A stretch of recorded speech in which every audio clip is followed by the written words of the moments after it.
샬롬 할렐루야. 마가복음 2장 3절에서 12절. 사람들이 한 중풍병자를 네 사람에게 메워 가지고 예수께로 올세 무리들 때문에 예수께 데려갈 수 없으므로 그 계신 곳에 지붕을 뜯어 구멍을 내고 중풍병자가 누운 상을 달아 내리니 예수께서 그들의 믿음을 보시고 중풍병자에게 이르시되 작은 자야 네 죄 사함을 받았느니라 하시니 어떤 서기관들이 거기 앉아서 마음에 생각하기를 이 사람이 어찌 이렇게 말하는가 신성 모두 이로다 오직 하나님 한 분 외에는 누가 능히 죄를 사하겠느냐. 그들이 속으로 이렇게 생각하는 줄을 예수께서 곧 중심에 아시고 이르시되 어찌하여 이것을 마음에 생각하느냐. 중풍병자에게 네 죄 사함을 받았느니라 하는 말과 일어나 네 상을 가지고 걸어가라 하는 말 중에서 어느 것이 쉽겠느냐. 그러나 인자가 땅에서 죄를 사하는 권세가 있는 줄을 너희로 알게 하려 하노라 하시고 중풍병자에게 말씀하시되 내가 네게 이르노니 일어나 네 상을 가지고 집으로 가라 하시니 그가 일어나 곧 상을 가지고 모든 사람 앞에서 나가거늘 그들이 다 놀라 하나님께 영광을 돌리며 이르되 우리가 이런 일을 도무지 보지 못하였다 하더라. 아멘. 제목은 나의 믿음과 하나님이 주신 믿음입니다. 성경 말씀은 살아있어 믿는 자들에게 성경의 기적이 오늘날에도 동일하게 나타납니다. 혹여 나는 분명히 믿는데 왜 응답이 오지 않습니까? 라고 질문할 분들이 계시다면 우리는 말씀을 통해서 믿음으로 응답받는 영적 조건을 깨달아 무엇이든지 구하는 대로 응답받아 나가야 되겠습니다. 본문을 보면 예수님께서 가버나움에 계실 때 한 중풍병자가 4명의 친구의 도움으로 들것에 실려 옵니다. 그는 예수님께서 어떤 병이든지 다 고쳐주신다는 소문을 듣고 믿었습니다. 자기도 예수님께 나아가면 치료받을 수 있다는 소망이 생겼지요. 사람이 너무 많아 예수님께서 계신 집 안으로 도저히 들어갈 수가 없었습니다. 그래도 그들은 포기하지 않고 방법을 찾았는데 그 집에 지붕을 뜯어내서 중풍병자를 달아내리는 것이었습니다. 당시 지붕은 갈대와 진흙을 섞여 만들었기에 가능했지요. 남의 집인데 훼손해도 될까? 흙먼지가 날릴 텐데 어떡하지? 이처럼 지붕을 뜯어내기 어려운 이유가 있었지만 바로 지금 예수님께 나아가야만 응답받을 수 있다는 믿음이 그 모든 이유를 사라지게 만들었습니다. 결국 중풍병자는 예수님을 만날 수 있었지만 아직은 어떤 역사도 일어나지 않았습니다.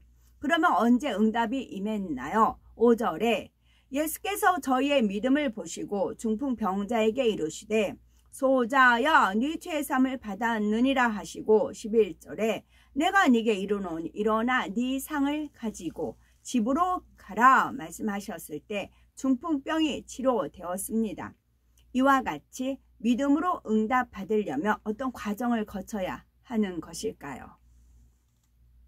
첫째는 사람 편에서 믿음을 내보임으로 믿음의 받침대를 세워 놓아야 합니다.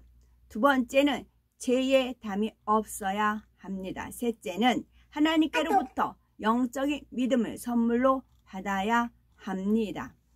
첫째, 사람 편에서 믿음을 내보임으로 믿음의 받침대를 세워 놓아야 합니다. 사람 편에서의 믿음이란 일반적인 믿음, 지식적인 믿음입니다. 하나님께서 말씀으로 천지 만물을 지으셨고 성경 66권이 하나님 말씀인 것과 예수님께서 동정녀 마리아의 몸에 성령으로 잉태되어 태어나셨음을 믿습니다. 또한 예수님께서 우리 죄를 위해 십자가에 못 박혀 돌아가셨다가 부활 승천하신 것과 그 후 성령이 우리 가운데 오셔서 함께 하심을 믿습니다. 이는 사람 편에서 갖는 일반적인 믿음으로 설교를 듣거나 성경을 읽어서 아는 지식적인 믿음이지요. 그런데 일반적인 믿음 자체가 응답을 가져오지는 못합니다. 다만 하나님께서 내려주시는 영적인 믿음을 받을 수 있는 받침대의 역할을 한 것뿐이지요. 중풍병자나 4명의 친구도 일반적인 믿음은 갖고 있었습니다. 예수님께서 병을 고쳐주신다는 사실을 굳게 믿었고 믿음이 참임을 행함으로 내보였지요. 곧 지붕을 뜯어내면서까지 예수님께 나아갔습니다. 바로 자신들 편에서 최선을 다해 믿음의 받침대를 든든히 세워놓았습니다. 5절에 예수께서 저희의 믿음을 보시고 하신 것처럼 자신들의 믿음을 예수님께 보일 수 있도록 행함으로 확실히 내보였지요. 오늘날도 마음의 소원을 응답받으려면 이처럼 믿음을 내보여야 합니다. 자신이 가진 믿음을 행함으로 보여서 하나님께서 보실 수 있도록 해야 합니다. 그런데 간혹 환자의 주변 사람이 환자를 억지로 데려와서 기도받게 하는 경우가 있습니다. 이런 경우는 응답받기 어렵습니다. 응답받기 위한 최소한의 믿음의 받침대는 환자 본인이 준비해야 합니다. 창조주 하나님과 왜 예수가 우리의 구세주 되시는지를 알고 믿음이 있어야 되는 것이고, 치료의 응답을 받으려면 최소한 십자가의 도 말씀과 기초적인 말씀을 들어서 지식적인 믿음이라도 갖고 그 믿음을 발판 삼아 스스로 나올 때 치료의 역사가 일어나는 것입니다. 한편 하나님을 믿는다고 했는데도 사고를 당하거나 중한 질병에 걸렸다면 온전한 주일 성수와 11조를 했는지 점검해 보아야 되겠고, 이 두 가지는 하나님을 믿는 사람이라면 누구나 준수해야 할 최소한의 계명이지요. 이 두 계명을 지키는 행함이 없었다면 믿음으로 응답받기는 어렵습니다. 행함이 없는 죽은 믿음이기 때문이지요. 만일 소원을 응답받으려면 믿음을 행함으로 나타내 보이므로 믿음의 받침대를 든든히 세워 놓아야 합니다. 간절한 기도와 금식, 철야 기도도 할 수 있는 것이고, 각자 믿음의 분량대로 전도, 봉사, 섬김, 구제 등 성령께서 주관하시는 대로 선행을 해야 하지요. 이처럼 행함으로 믿음을 나타내 보일 때 사람 편에서 믿음의 받침대를 놓을 때 위로부터 영적인 믿음이 임할 수가 있습니다. 두 번째, 죄의 담이 없어야 합니다. 5절에 예수께서 저희의 믿음을 보시고 중풍병자에게 이르시되 네 죄 사함을 받았느니라 말씀하셨습니다. 예수님께서는 영계의 법칙을 잘 아시기에 응답을 주시기 전에 먼저 죄 사함을 주셨습니다. 사람 편에서 믿음의 받침대를 준비해도 하나님과의 사이에 죄의 담이 있으면 안 됩니다. 또한 믿음의 받침대를 세우려 해도 죄의 담이 있으면 받침대가 흔들립니다. 사단은 죄의 담이 있는 사람에게 의심의 생각, 육신의 생각이 떠오르게 할 수가 있습니다. 응답에 대한 의심이 생기게 되면 지식적인 믿음마저 잃게 됩니다. 예전에 들었던 간증이나 자신의 체험까지 우연의 일치로 여기게 되지요.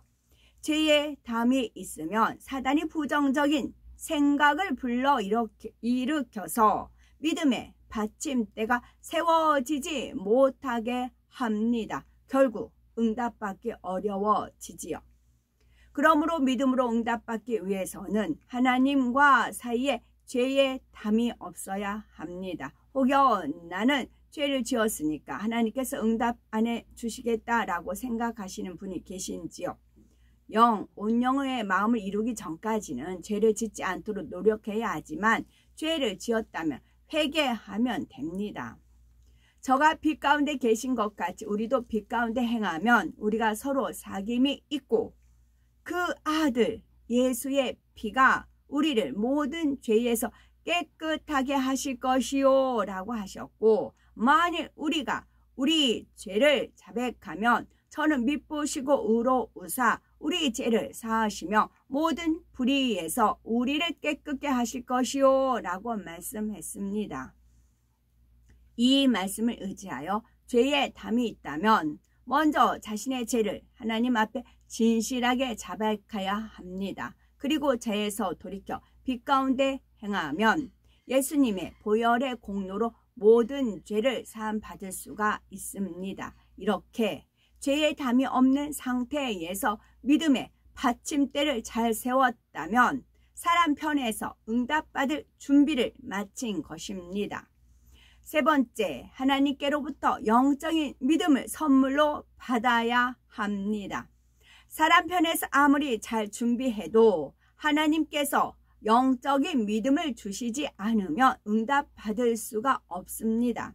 11절에 예수님께서는 들것에 누운 채 지붕에서 내려진 춘풍 병자를 바라보신 후 내가 네게 이르노니 일어나 네 상을 가지고 집으로 가라 라고 말씀하셨습니다. 이것은 춘풍 병자나 4명의 친구의 믿음이 아닙니다. 바로 예수님의 믿음의 고백이지요. 춘풍병자와 4명의 친구가 마련한 믿음의 받침대 위에 예수님께서 영적인 믿음을 얹어주시자 기적이 일어났습니다. 오랜 세월 춘풍을 앓던 사람이 순간에 자기 발로 일어나 침상을 들고 유유히 걸어갔던 것입니다. 이처럼 마음에 믿어지는 영적인 믿음이 위로부터 임하면 일시에 변화가 옵니다. 염려, 근심, 불안, 저조, 절망이 사라집니다. 마음의 소원이 이루어진다는 확신도 생기지요. 바로 이러한 믿음이 올 때까지 기다려야 합니다. 간혹 이런 영적인 원리를 알지 못하여 믿음이 아닌 만용을 부리는 경우가 있습니다. 베드로가 물 위를 걸은 것은 자기 믿음으로 된 일이 아닙니다. 베드로는 예수님과 함께라면 기적이 일어날 수 있음을 믿었기 때문에 주여 만일 주시어든 나를 명하사 물 위로 오라 하소서라고 고백을 하지요. 믿음의 받침대를 놓은 것입니다. 그렇다고 물 위를 걸을 수 있는 능력이 베드로에게 바로 생기지는 않았습니다. 예수님께서 오라라고 말씀하셨을 때 비로소 물 위를 걸을 수 있었지요. 예수님께서 베드로에게 물 위를 걸을 수 있는 영적인 믿음을 주셨을 때 베드로가 물 위를 걸었던 것입니다. 그런데 그 다음에 베드로는 바람을 보고 무서워했고 물에 빠져갔습니다. 베드로가 놓았던 믿음의 받침대가 흔들리다가 쓰러져 버리자 물 위를 걷는 역사도 끝나고 말았지요. 이것이 영적인 법칙입니다. 사업을 할 때나 치료받기 위해서든 주 안에서 무슨 계획을 이룰 때도 마찬가지입니다. 내 편에서 최선을 다해 믿음의 받침대를 세우되 나의 믿음 위에 위로부터 영적인 믿음을 얹어주시라고 기도해야 합니다. 나는 기도했으니까 금식도 했으니까 하면서 내 생각대로 내 방법대로 내 계획대로 밀어붙이면 안 됩니다. 그러다 어려움이 오면 내가 믿고 기도도 하고 금식도 했는데 왜 안 되지? 해서는 안 되는 거지요. 중심에서 하나님을 믿고 기도했으면 위로부터 영적인 믿음이 올 때까지 기다림도 필요합니다. 그래서 성령의 9가지 열매 중에 오래 참음도 있는 것이고 절제도 있는 것이지요. 하나님께서 영적인 믿음을 선물로 주시는 때가 응답의 때이지요. 마치 마른 땅에 비가 흠뻑 젖은 것처럼 하나님께서 주시는 믿음으로 마음이 충만할 때 어떤 문제도 해결되는 역사가 일어납니다. 죄에 담이 없는 사람은 두 번째 단계가 생략되어 응답이 빠릅니다. 사람 편에서 믿음의 받침대를 마련하면 그 받침대 위에 하나님께서 영적인 믿음을 얹어 주셔서 두 가지가 합쳐질 때 하나님 역사가 번개치듯 일어나지요. 그런데 영혼이 잘되어 온영의 마음을 이룬 사람은 죄의 담이 없음은 물론이요, 믿음의 받침대도 잘 준비되어 있습니다. 늘 하나님 나라를 위해 기도하고 충성하니 구하는 것마다 바로 응답받을 수가 있지요. 작정기도나 금식기도를 해야만 응답받는 것이 아니라 한 번만 기도해도 마음에 품기만 해도 응답이 옵니다. 반면 하나님의 나라를 위한 그 응답은 믿음의 받침대를 혼자만 잘 세워서는 안 됩니다. 부서의 문제는 부서원 전체가, 교구는 교구 식구 전체가, 교회적인 기도 제목은 교회 전체가 함께 믿음의 받침대를 세워야 하지요. 이러한 영적 법칙을 잘 터득하여 소원하는 기도마다 응답받아 영광 돌려나가는 복된 우리가 되셔야 되겠습니다. 아멘.